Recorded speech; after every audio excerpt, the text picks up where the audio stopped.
एक दिन मैं वॉशिंग मशीन यूज करती सी ते एक रिश्तेदार अंदर आई ते ਉਹ ਐਨੀ हैरान हो गई। ਉਹ ਕਹਿੰਦੀ ਵਾਓ ਕਿੰਨਾ ਅਮੇਜ਼ਿੰਗ ਆ, ਤੈਨੂੰ ਦੀਂਦਾ ਨਹੀਂ ਤੂੰ ਮਸ਼ੀਨ ਨੂੰ ਵਰਤ ਲੈਣੀ ਆ, ਕਿੰਨੀ ਤੂੰ ਕਲੈਵਰ ਆ, ਕਿਵੇਂ ਤੈਨੂੰ ਪਤਾ ਵੀ ਤੂੰ ਕੀ ਕਰ ਰਹੀ ਆ, ਇਹ ਤਾਂ ਕਮਾਲ ਆ।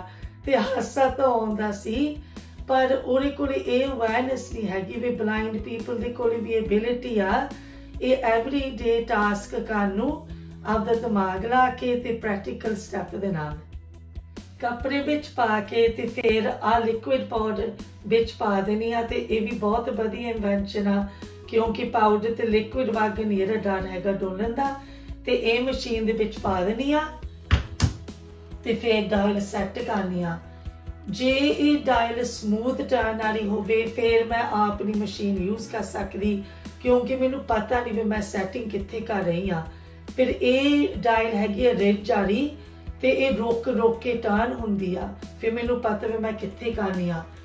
ਜੇ ਮੈਂ ਇਹਨੂੰ 1 2 3 4 5 ਵਾਰੀ ਘੁਮਾਵਾਂ ਇਹ ਸਪਿਨ ਦੇ ਉੱਤੇ ਆ, 6 ਵਾਰੀ ਘੁਮਾਵਾਂ ਤੇ ਇਹ ਹੈਗਾ ਮਿਕਸਡ ਲੋਡ ਤੇ 7 8 ਹੈਗਾ ਰਿੰਸ ਦੇ ਉੱਤੇ।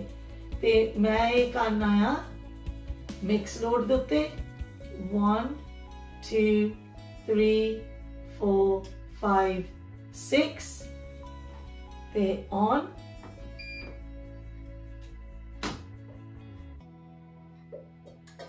please like, share and subscribe to my channel and see you next time guys. Bye.